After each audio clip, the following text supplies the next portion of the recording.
Hello people, I am Aladejana Osiyi, and on today's episode of Enterprise Spotlight, we're here to talk to the CEO of Sapphire Group, Aladejana. He's going to be taking us through all of the intricacies of setting up or owning a business such as this one. So if you're looking into going to similar venture or you have any questions, to that regard, all of that is going to be answered on this episode of Enterprise Spotlight. So without further ado, come with me, guys.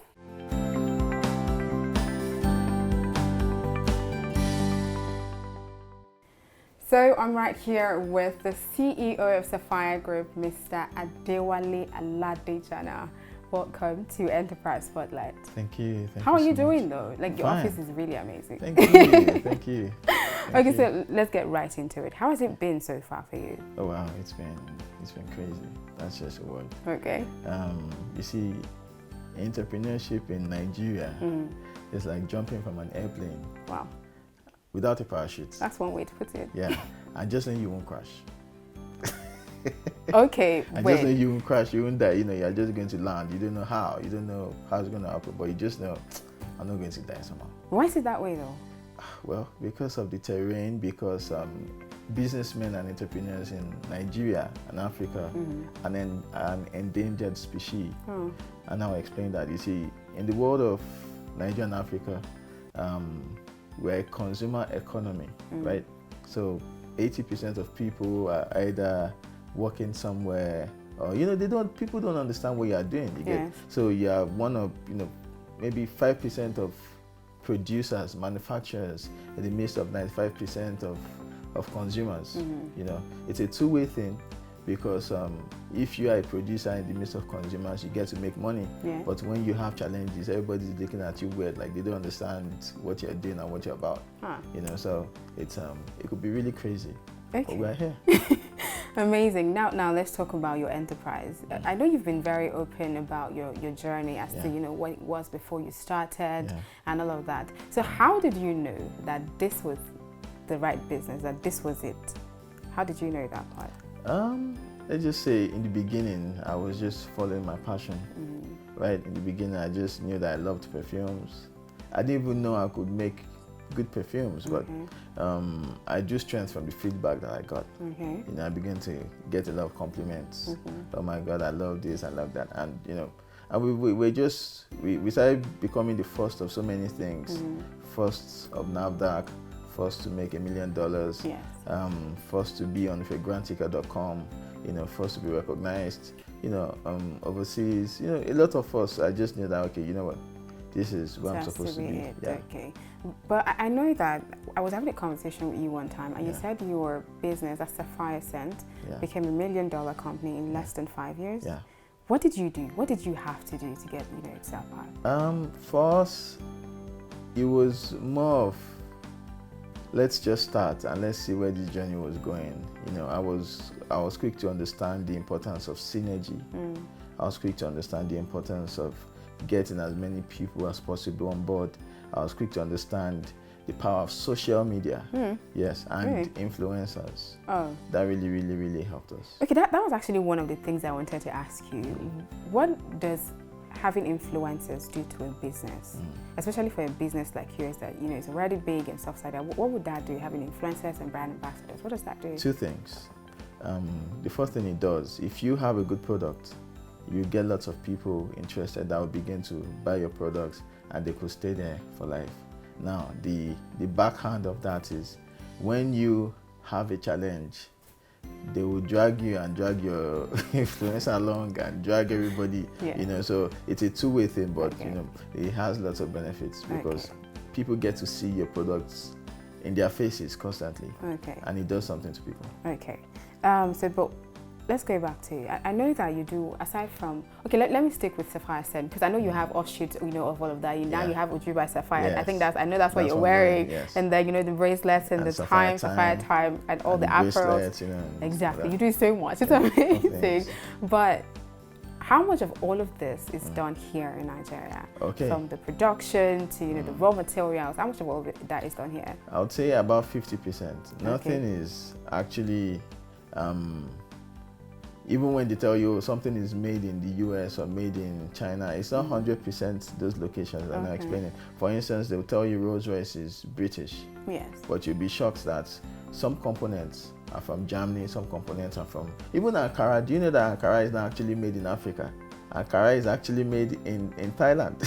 Wait, the Ankara that we wear? Yes, and really? they say proudly African. It's not made in any Africa. Are you serious? And they actually usually write it. They go and check the edge of your Ankara. They'll tell you where it's made actually in made. Thailand. I've Thank seen you. that. Yeah. You get. Yeah. So some parts of it local, some parts of it, because no one manufacturing process is complete in one location. You get. But the most important thing is that the intellectual capacity, the dream, the vision that brings everything together is African and Nigerian, and that's the most important thing. Okay, let's talk about, you said the intellectual capacity. How do you come up with all of it? The designs, your designs are amazing, by the way. I saw the, the rings downstairs, and I'm like, these are beautiful. Yeah, how do you come up with all of that?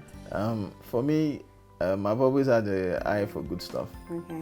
If I can't wear it, I won't bother to make it, because I'm obsessed with my products. The moment I start making something, I can't wear any other thing. For instance, before I started making Sapphire Time, I had over 30 wristwatches. Everything had to go.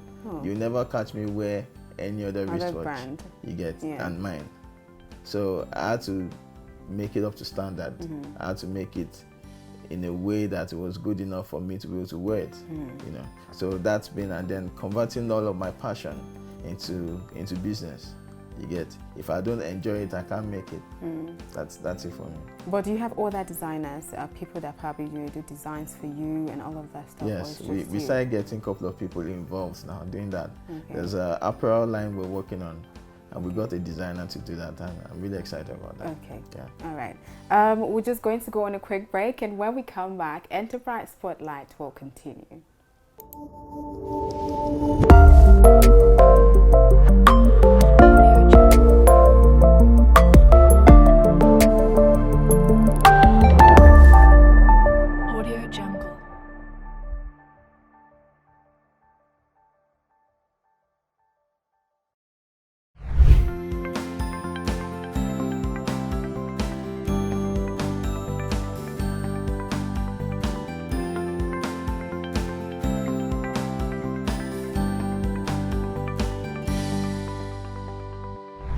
Welcome back. It's still Enterprise Spotlight on TOS Television Network, and I'm still talking to the CEO of Sapphire Group at Wale, Aladejana.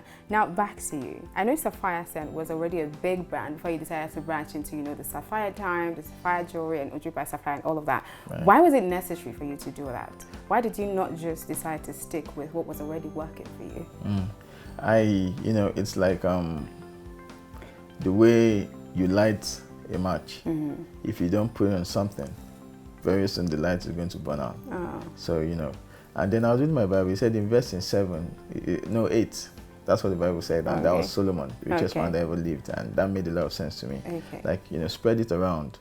You have this one that's done quite well, and there are other ones that will do very well. And I was not wrong, really, because the eyewear, the wristwatches, everything is doing well. And by the way, we just, we have this thing with H-Medic's famous and trendy right now, so all our products are actually in those stores. And imagine if I just had perfumes, all these other things would still not be accepted, and everything has been accepted, and that was really good. It was a gamble, but I was going to say, did you not think you were actually taking a risk with that one? Absolutely. But if I know it's working, but what if it didn't work? What would you have done? I would have cut my losses and moved on. Oh, easy. Wow. Yeah. Amazing. Yeah. Okay, you did talk about, you thought it wouldn't be accepted when it was accepted. Yeah. How receptive are Nigerians or Africans generally to, locally made products, especially, designer products? How receptive are they? They're actually extremely receptive because it's quality and it's classy. Now that's the thing about Nigerians. You see, one of the challenges we've had in the past is people will be like, they will just do one funny thing and expect people to accept because, it's proudly made in Nigeria. Nigerians are one of the most brutal people. They're extremely blunt. They will tell you the truth to your face. They will tell you if your product is good. They will tell you if it's whack. They will tell you. So we are all Westernized. We're used to the good things of life. Either we bought it original, or we bought a replica, or we bought it as second hand. We just like good stuff. So it was one of the things I tapped into, because I realized that most people that wear the replica stuff is simply because they want the good stuff, but they can't afford the original. Yeah. So let us make products at a price that people can afford, with the quality and the class they are used to.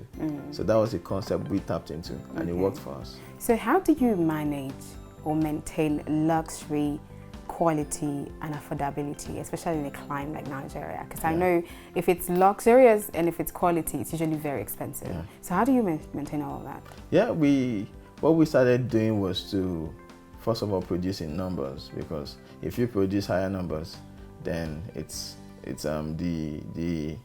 the prices, the prices they give you will drop. So we're working with the wholesale concept. Okay. You get. So when you work with the wholesale concept, it helps you to drop the prices. Another thing is, when you are producing stuff that is original, you can actually negotiate better. Because this is new. It's not like there's nothing to compare with. So it really helps us that way.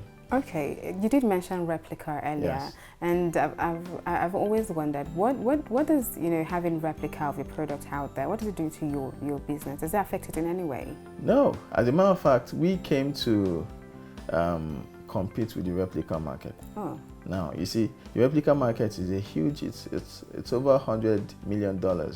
It's big business. Original Gucci, fake Gucci. Yeah. Original Gucci, $1,000. Fake Gucci, 20K.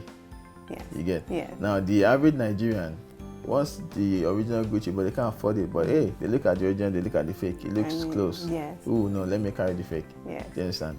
But instead of doing that, let us have an original that is not even Gucci at all. You understand? But it's quality enough that you can carry it and you look good, and it's stylish enough. And if you stand side by side with somebody wearing a Gucci or whatever, you're still going to look good. And promote it in a way that people would love to desire it. That's what we did. Okay, so what marketing strategy would you say have worked for you over the years? Like, you keep doing the same thing and it keeps working. One, what would that be? I think that would have to be the social media. Okay. Yes. Just elaborate on that for me. Yes, the social media marketing, use of influencers, promoting every day on social media.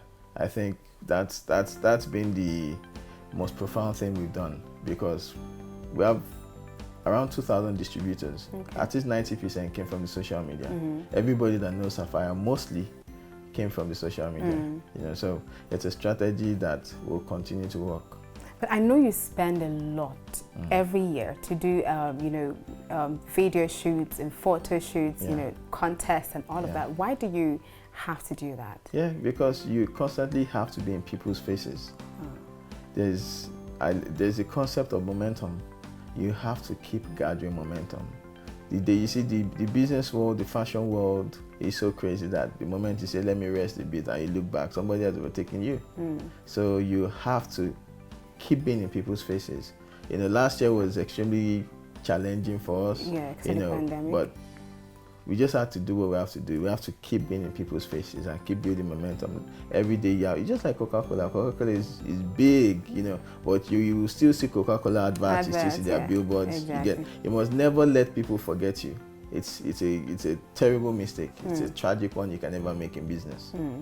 So what are the investment opportunities that are in a business like this? I'm talking for people that are probably interested, going into this line of business. What kind of investment opportunities? It's a two-way question. What investment opportunities are in it, and then why should people actually invest in a business such as this one? Brilliant. So right now, what we're doing for people is we are opening franchises all over. So you can own a Sapphire franchise for 2 million naira. We'll come and set up a store for you, put the products there, and you can start paying. Although you paid the initial 2 million, you get products worth around 3 million naira. We stock the store, we set it up for you, and once we do that for you, we stock it, and you don't have to pay. You pay the initial 2 million, but you don't have to pay for the products until after 6 months. Oh, okay.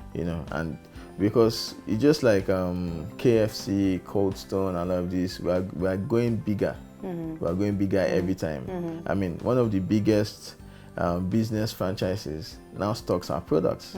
They don't stock any other Nigerian product. That's a big deal. Yes.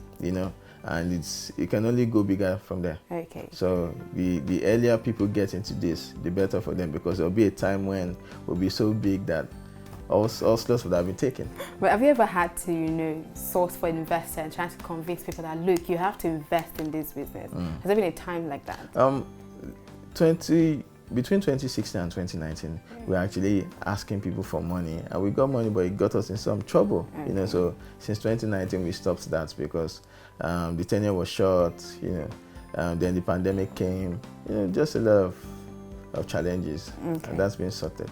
Okay, so if you were to tell a perfume, because I'm like more particular about the perfume brand, because you don't see, you know, lots of, you know, people that make perfumes, original perfumes, you know, colognes in Nigeria, right? In Africa even, I think I can dare to say that. All right. So if you're going to tell a perfume startup 3 technical things that they should know, 3, what would it be? Number 1, start with what you have, where you are. Number 2, stick to what you know how to do best. Number 3, think big. Okay. Oh, nice.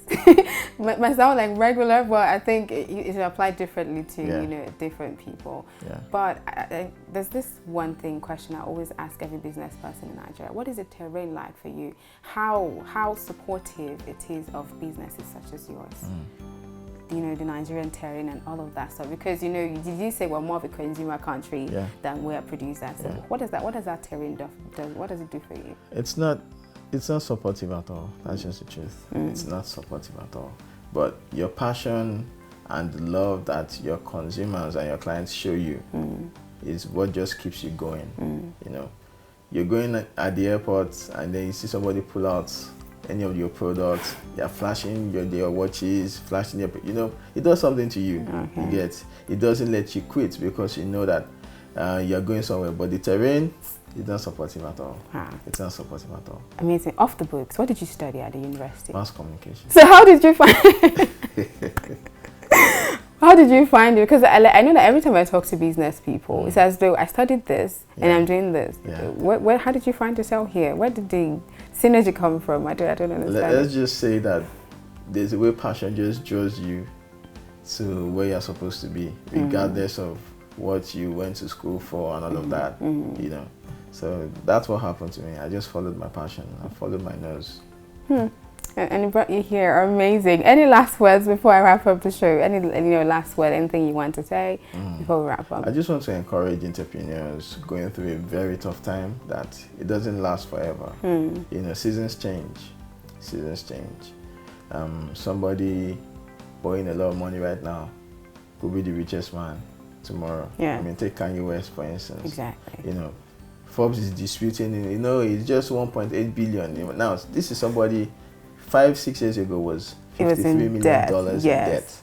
Now Forbes is disputing either Aliko, Dangote, or one second person, or whichever way. We're talking of somebody that was owing around 26 billion 6 years ago, now being contested for one of the richest black men in the world. That's a big deal. Yes, it is. Know? So seasons change. He was begging everybody for money. Yes. He was begging Mark Zuckerberg. They ignored him.